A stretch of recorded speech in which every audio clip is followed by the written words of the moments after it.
Hey, what's going on, friends and family? My name is Skylent, and today we are going to be trying to list out the most popular MMO forums. So these games do actually rely on their populations. They're obviously community-oriented and community-based, and so having a big population does, to an extent, actually make a good game. It makes the game better. It's at least a boon to the player base. So that's probably why you want to know, hey, what are the MMOs that are most popular? Okay, well, that's probably why. It does actually make the game more fun sometimes, but how are we even tracking this? The truth is that MMOs don't always give out their live player counts, and they're not all on Steam, and even the ones that aren't just on Steam, so yeah, it's kind of hard to distinguish that, but what we can do is actually look at social media. Which ones have the biggest social media responses and proactive communities? And because these are community-based games, we can then assume, well, probably most likely the ones that have the most booming and popping forums probably have the most booming and popping game. So if you agree with me and you just want to find out what are the most popular MMO, let's dig in to my top 10.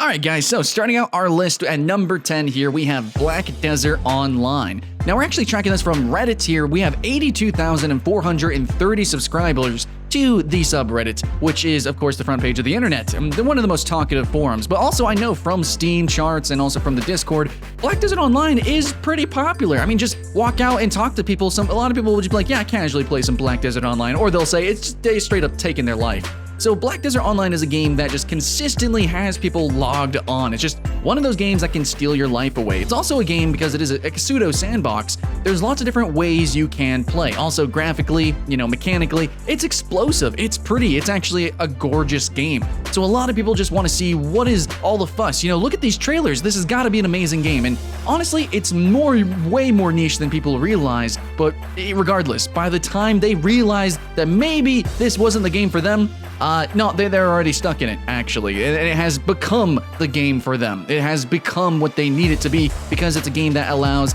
a little bit of player creativity. Now, you could say you just do the same thing over and over and over and over again. You're not wrong, but at the same time, there is some little tiny intricacies here and there, some oddities that kind of just keep you coming back. Next up, we have an incredibly niche game at number 9. We have EVE Online. This is the sandbox game that a lot of others, modern at least, are really borrowing from, but it really kind of plays more like an Excel spreadsheet sort of game. Very numbers-based, very slow-paced, and very meta, and we're going to get into that, but it's basically just not an explosive game like BDO. It doesn't have crazy dogfights, but it does have a world record, for the biggest battles inside of an MMO, and I'm sure you've heard the espionage story. So this game is, in fact, hype, and if you look at their forums, look, the subreddit at 97,032 people, that's pretty good stuff, right?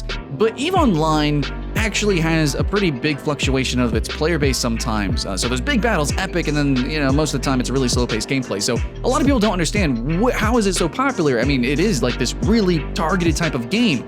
But you have to consider that sometimes games, their forums, is also part of the gameplay. When it comes to the economy, when it comes to running a guild, when it comes to politics, or, like the espionage stuff, that all begins and sometimes ends in the forums. The recruitment, things like that, the social dynamic, the social aspect of an MMO, sometimes literally the gamification is also included in the forums. And I think EVE Online is the prime example of that here. And funny enough, for even other sandbox games, sometimes they have more people in their forums playing the game that way than actually logged in.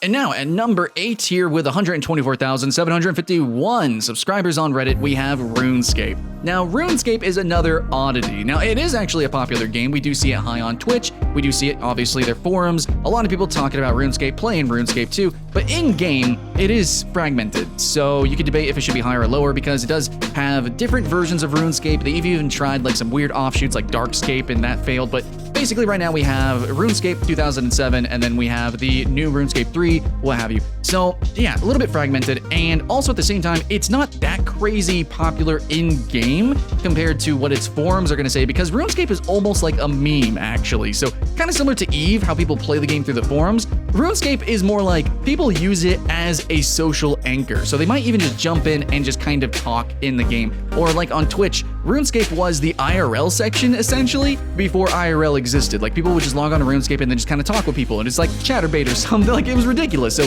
RuneScape like, frankly, it is a meme, but there is actually some genuinely cool stuff going on with RuneScape.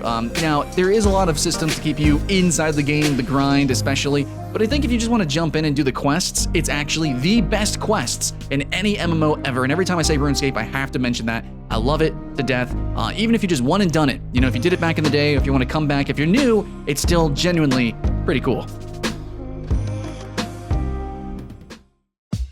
Now, number 7, don't hate me for this, guys, okay? But it's Star Citizen.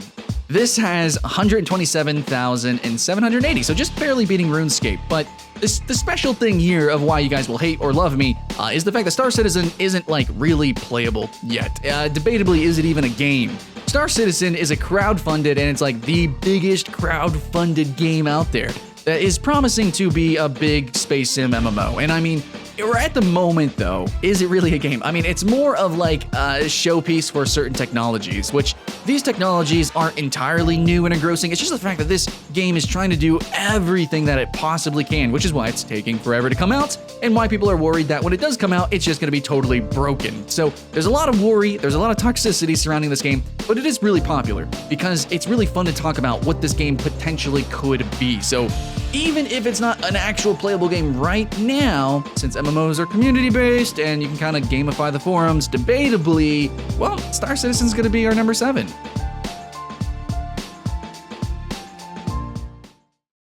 Next up at number 6, we have Elite Dangerous. Now, Elite Dangerous is playable. Now, Elite Dangerous is kind of got the Star Citizen-y vibe. Now, I personally only own the arena version of the game, but basically, it's supposed to be this sort of space exploration game that's supposed to be more dogfighty, and even allows for VR, so there's supposed to be a little bit of immersion here. Now, there's also some really interesting ways that they're kind of implementing content very slowly, very leaky and drippy, but you know, they're drip feeding some really interesting stuff, I think, that the community is really just eating up. So 129,446 people on the subreddit. Elite Dangerous might have something for a few different kind of people. So you do have these slow burner type of players who maybe are coming from EVE Online or waiting on Star Citizen, but then you also have the arena and dogfighting type of players because the game does have that slight potential there. So kind of a weird mixed game. We are going to see more spacey games coming out. I'm looking forward to Dual Universe myself, but you can see a lot of people excited for the potential of games, and they're already jumping in and just trying their darndest to have a good time. And sometimes, even if the game is physically not as good as it could be at the moment,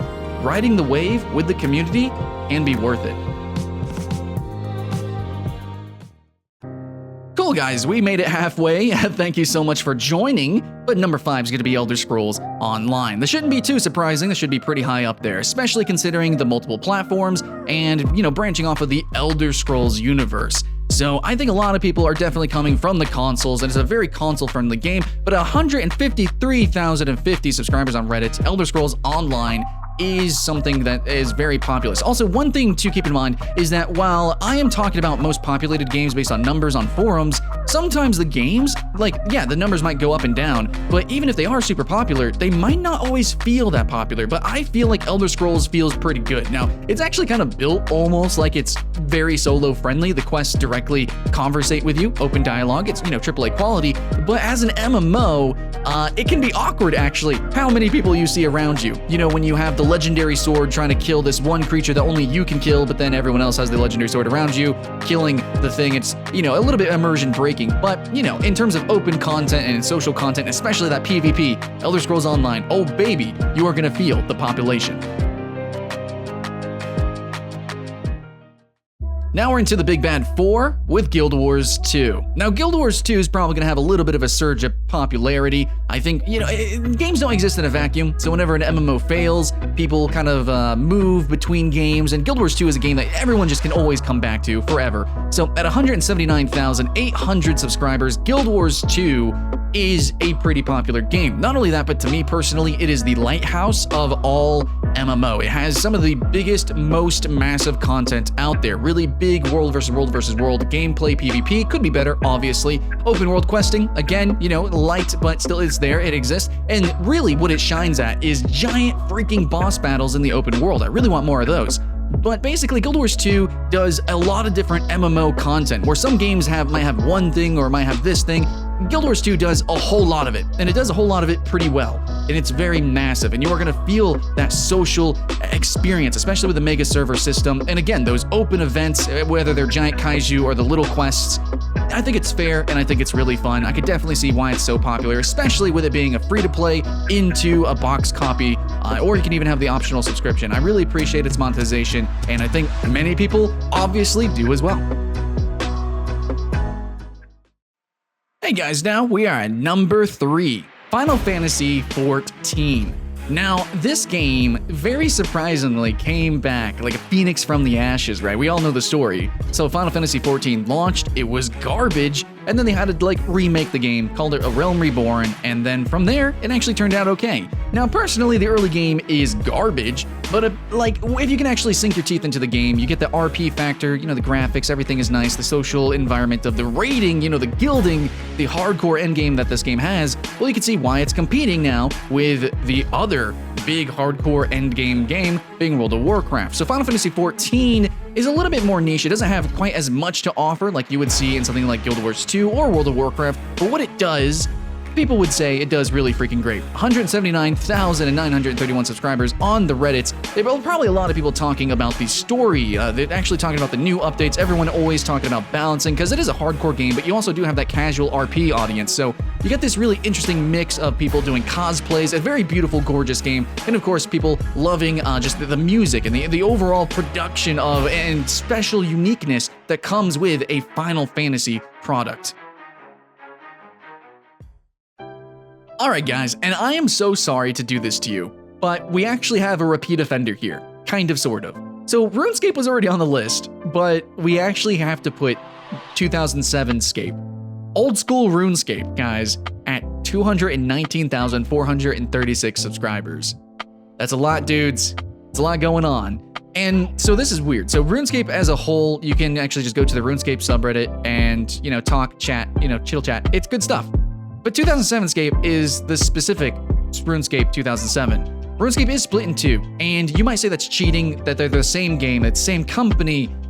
Maybe it kind of is for this list. But like, whenever you do have these separations, they are different games. Like RuneScape as a whole and then 2007 Scape, people will say that there is a reason why they want this very specific culture, this community, this gameplay. It actually does make a big difference. And if you look on Twitch, you're gonna see a lot of people specifically, they just play the 2007 Scape. You have people that just wanna talk about just this version of RuneScape because it is different, it is special. So you can tell, man, it's the most popular one. It's more specific even, and yet it is the most popular out of the subreddits. So that should give you an inclination. And out of RuneScape, sure, and it's actually number 2 here on this list of MMOs overall.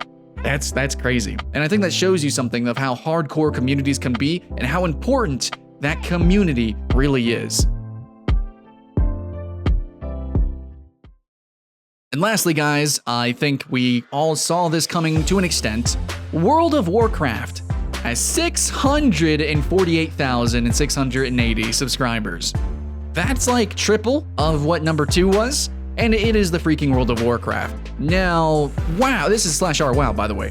WoW is big, and it's big across the country of America, of Europe, of all countries, of everywhere, basically. Now, it might go up and down places, but for the most part, it's a game that a lot of people really freaking appreciate. And it does offer some stuff. It doesn't do everything as good as it used to. It definitely has changed since back in the day. But regardless, this is still the World of Warcraft, guys. This is still the pillar of all MMOs. This is what every MMO wants to earn and achieve. And now some games actually have come close, you know, have that good popularity or have good populations, or maybe even make more money. But WoW, when it comes to what it tries to do at any given time, generally does it the best.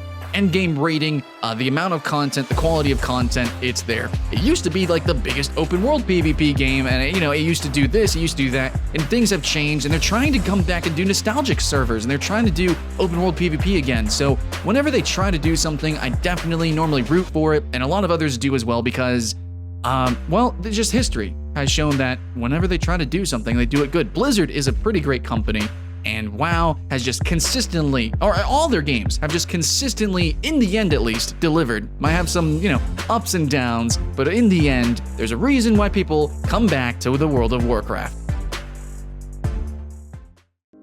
So that's going to be it, guys, for the most popular MMO forums. And this should be a good indicator of what the most popular, MMOs would be. Now, not always. It's not always like the numbers in game. It's not always just the constant uptime. It's not always just the number of counts. So there is a little bit of give and take, and I think that overall social interaction with forums, especially Reddit being just like, the biggest, most open, easiest way to see a social interaction, I think that this is a good indicator of what games are really kicking, really alive, and also maybe which ones you might want to pick up if you haven't tried an MMO yet. So whatever you do, whatever you play, and if you agree or not, regardless, I'm hoping you guys are keeping the hype alive, and I hope you have fun. Thanks for watching. My name's Skylent, and I'll see you in the next one.